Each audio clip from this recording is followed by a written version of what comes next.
Why was Marcus Aurelius one of the greatest leaders that the world has ever seen? There are many reasons why this may be the case, but I want to talk about one potential reason, one potential significant reason in today's video, and that is he was a reluctant leader. What I mean by that is he was aware of the extreme responsibility that came with leadership, and he quite honestly doubted his own abilities to lead properly. This is because he set high standards for what he believed good leadership was, and so stepping up to that task felt quite daunting to him. But I think this is right. I think that's as it should be, because the task of leadership is a large one. You see with a lot of willing leaders, a lot of leaders that are very power hungry and very motivated to be in that position. What you see with them is, well, they're more driven by power, they're more power hungry, they're usually more manipulative because they want a firm grasp over their power. They don't necessarily want power to go to the person who's best for the job. They want to keep power at all costs, and they're more concerned with their position than what they're doing with their position in terms of the benefits they receive from their position, holding on to their position, and what that does for them rather than the responsibility that it bestows upon them to serve, to guide, and to actually lead. And so I think Marcus's reluctancy to be a leader indicates that he takes the role with enough responsibility and with enough significance and consideration and magnitude for him to be a good leader.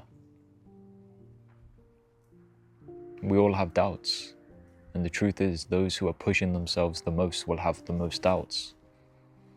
So doubt is not necessarily a bad thing. You can use doubt as a fuel. You can use your own self-doubt as fuel to be better, work harder, improve faster. It can be a tool that can be of great utility. As it was for Marcus Aurelius, I imagine that a lot of his doubt in regards to how good of an emperor he could be and the responsibility that that bestowed upon him fueled him to be better. It fueled him to work harder, to think about things more deeply, to consider each action that he took with significance.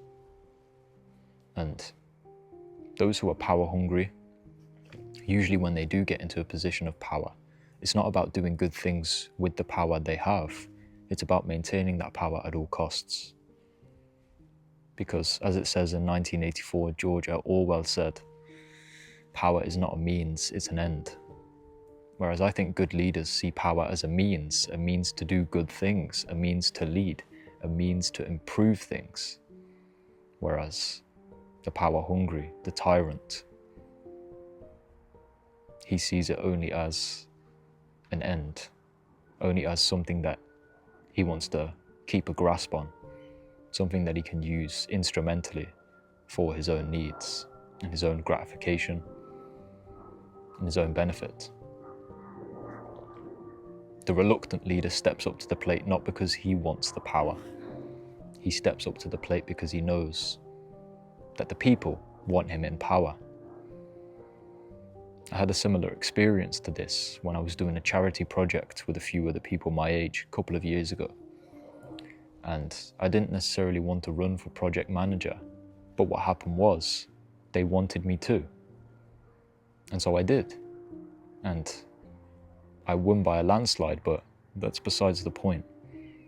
A leader steps up to fill the demand from his people, not because he believes necessarily in his own ability to do so, but because the people see something within him, something worthy of leadership, and they encourage him. It's like Jonah in the Bible. Jonah was told by God to go to Nineveh and warn them of their impending destruction and tell them to turn from their ways, from the ways that are going to lead them to destruction. But he doesn't feel capable of doing this. He thinks about all the things that could go wrong and how really, if they are destroyed, it's of their own doing. And so he doesn't listen to God's command. He doesn't go and warn the city of Nineveh. He boards a ship going in the complete opposite direction. But God sends a storm. And the people on the ship with Jonah, they see within him something that can conquer the storm. But he's reluctant to do it, Jonah. He doesn't yet believe in himself enough to take that necessary step into the unknown. And that's honesty. It really is. It's true humility. And humility is the beginning of understanding and wisdom. The fear of God is the beginning of understanding and wisdom. And to strike this fear into Jonah, to awaken him to the consequences of his disobedience, God brings this storm upon him. And the sailors that are in the ship with Jonah, they throw him overboard to conquer the sea. What I interpret this as is Jonah has potential within him, latent potential in which he is not using properly. And these people see that within him, and they force him to step up to the plate. They force him to try and conquer what he believes he cannot conquer, but they believe he can. Now, I'm not saying always to go off the beliefs of other people, but we're very perspicacious creatures, and I think it's super important to tell someone if you think they have a gift in a certain area, to tell someone you see their potential, because that might be the very thing that they need to hear in order to embrace and recognize and honor their own potential. Now, ideally, this wouldn't be the way we'd be able to do that by ourselves, but often we need reinforcement from other people because we are very social creatures. We need to understand other people's perspectives and opinions, and we need to believe that what we believe is not only believed by us, but is believed by others that we admire and respect. And what happens is Jonah is then swallowed by a whale, which represents, at least to me, like a holy initiation chamber, solitude, darkness, chaos. A corpse of the largest animal on the planet. All the inherited wisdom of our ancestors is encapsulated within that. And Jonah has to grapple with his unwillingness to step up to the plate and the consequences that will come as a result of that. And he realizes that the consequences of not following God's commands, whatever you interpret that to be, is far worse than the consequence of following God's commands.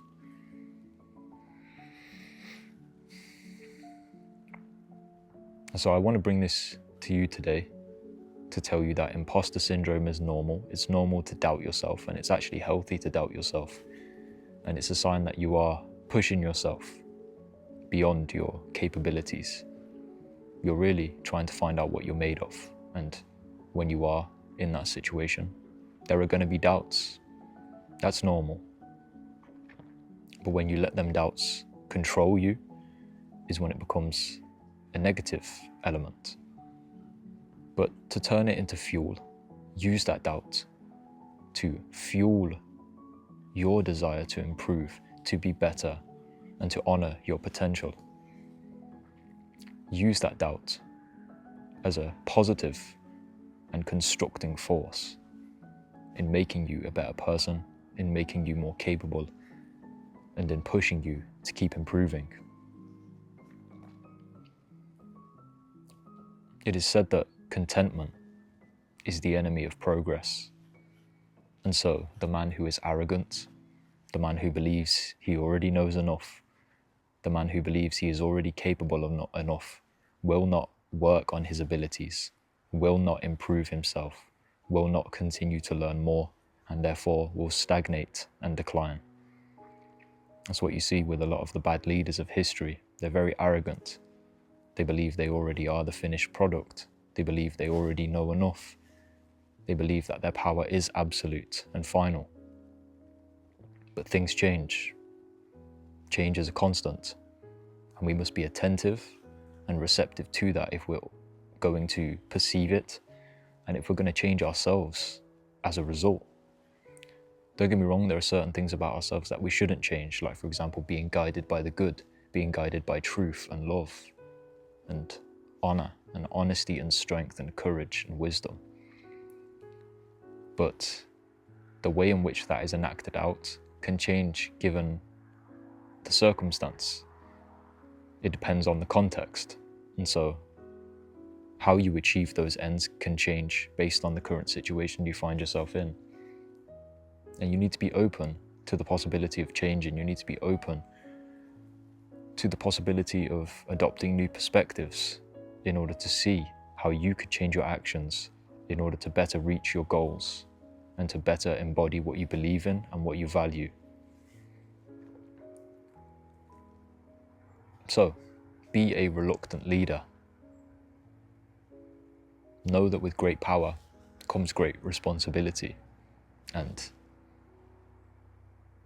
only be ready to step up to the plate